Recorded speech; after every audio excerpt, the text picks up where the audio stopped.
What's going on, YouTube people? This is your Habibi, Cyber Squidward, and today I'm excited to present to you a new series that I am aptly naming The Straight Tentacle.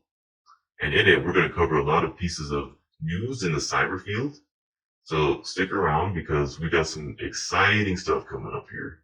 But first, if you haven't already, please subscribe and hit that like button. I really appreciate you doing that. Alright, enough dilly-dallying. Let's get into it. Ex-NSA employee arrested for allegedly leaking documents.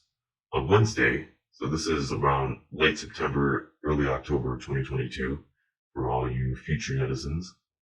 On Wednesday, a former National Security Agency staffer was charged with 3 violations of the Espionage Act for allegedly attempting to sell classified national defense information to an unnamed foreign government.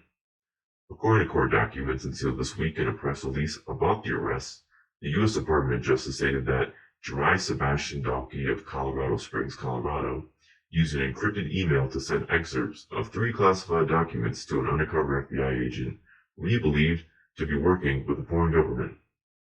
Dalkey allegedly told the agent that he was in serious financial debt and in exchange for the information needed compensation in cryptocurrency. And that's going to be a big factor in this coming up. The FBI arrested Dalkey on Wednesday when he arrived at Union Station in downtown Denver to deliver classified documents to the undercover agent.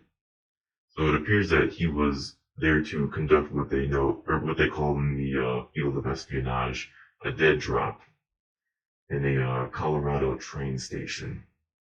If convicted, he could face up to life in prison or the death penalty. Yes, violating espionage does carry the death penalty.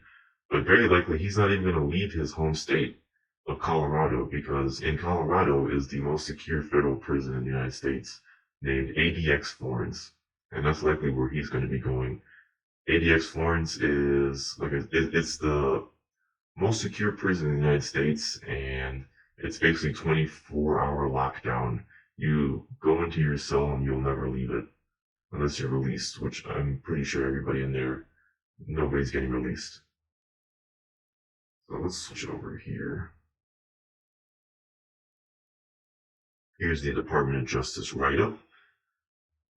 From the District of Colorado, United States Attorney's Office, former NSA employee arrested on espionage-related charges. So they go over some of the initial appearance and charges of attempting to transmit classified national defense information to a representative of a foreign government, at least what he thought was a foreign government. If I'm not mistaken, he first attempted to reach out to probably the SVU in Russia, Russia's foreign intelligence arm, via the dark web. But instead, there was some dilly-dallying about, and he ended up getting in contact with somebody he thought was from a foreign government, but ended up being an undercover FBI agent. So Jari Sebastian Dalkey was an employee of the National Security Agency, where he served as an information systems security designer from June the 6th of 2022 to July 1st, 2022. So he didn't even make it a month at the NSA, okay? According to the affidavit in support of the criminal complaint, between August and September of 2022, Dalkey used an encrypted email account to transmit excerpts of 3 classified documents that he obtained during his employment to an individual he had believed to be working for a foreign government. In actuality, that person was an undercover FBI agent. Dalkey subsequently arranged to transfer additional classified information in his possession to the undercover FBI agent at a location in Denver, Colorado, which is that train station. The FBI arrested Dalkey on September 28th after Dalkey arrived at the specific location. According to the affidavit in support of the criminal complaint, Dalkey began communicating on or about the 29th of July 2022 via encrypted email with an individual he had believed to be a foreign government agent. Okay, and I'm guessing he didn't do any checking on that matter. He just kind of took it at face value. Dalkey told that individual that he had taken highly sensitive information related to government targeting of U.S. systems and information on U.S. cyber operations. Ooh, okay.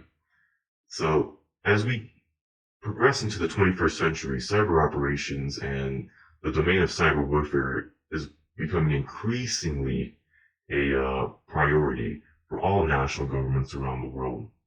And to try to sell information related to U.S. capabilities, man, that's really something. Dawkins represented to the undercover FBI agent that he was still employed by the U.S. government, but said he was on a temporary assignment at a field location. Dawkins requested compensation via a specific type of cryptocurrency, and they don't name it specifically, but like 99% sure it's Monero in this case, due to its untraceable nature, so to speak. Requested compensation via a specific type of cryptocurrency in exchange for the information he possessed, and stated that he was in financial need. And this is a common thing that occurs in these espionage cases where the people that are trying to sell this data on classified systems, they tend to be in dire financial straits. We saw this with I can't remember his name off the top of my head, but the former FBI agent who was working with the KGB back in the 1970s and 1980s. He was also, I'm pretty sure, was either in financial distress or he just wanted to upgrade his lifestyle, so to speak. And that financial motive is a big part in why these kind of cases occur. To prove he had access to sensitive information, Dalkey transmitted excerpts of 3 classified documents to the agent. Each excerpt contained classification markings. 1 excerpt was classified at the secret level, and 2 excerpts were classified at the top secret level. So top secret documents. In return for this information, the FBI undercover agent provided the requested cryptocurrency to an address Dalkey provided. On or about the 26th of August 2022, Dalkey requested $85,000 in return for the additional information in his possession. So he wanted $85,000 for top secret documents. Sounds a bit low in my opinion, but hey, I guess you just want to get money as quick as you can, whatever, right? In order, like, he basically traded his life away for $85K. Dalkey also told the FBI undercover that he would share additional information in the future once he returned to the Washington, D.C. area. Although he was not employed by the NSA while communicating with the FBI, Dalkey reapplied to the NSA in August of 2022. It goes on, basically it probably was a back and forth negotiation between him and this undercover FBI agent that he was under the impression was a foreign operative, and then the FBI wanted to set it up for a public location so that they could get an arrest with him in possession of these documents. So on September 28th, at the location, this Union Station in Denver, the FBI arrested Dalkey based on a signed criminal complaint. He is charged with 3 violations of the Espionage Act, which makes it a crime to transmit or attempt to transmit NDI to a representative of a foreign nation with intent or reason to believe that information could be used to the injury of the United States. So yeah, this guy is not in a good position. He basically signed his life away for $85K, and now he's likely going to go to prison forever. I highly doubt that the death penalty will be enacted. The last time that was enacted in an espionage case was the Rosenbergs in the late 1940s when they smuggled out information on nuclear weapons to the Soviet Union, giving them a major head start in nuclear weapons development. So, yeah, it's not looking good for him.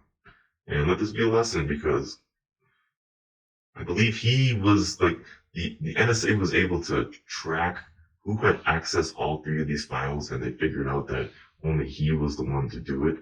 So he basically left the data trail right to him. So it's a pretty clear-cut case, and I don't think he's going to have much of a defense for it. So, alright, hope you enjoyed this episode, and stick around because we're going to be going into more of these very soon here. Have a good one. Peace.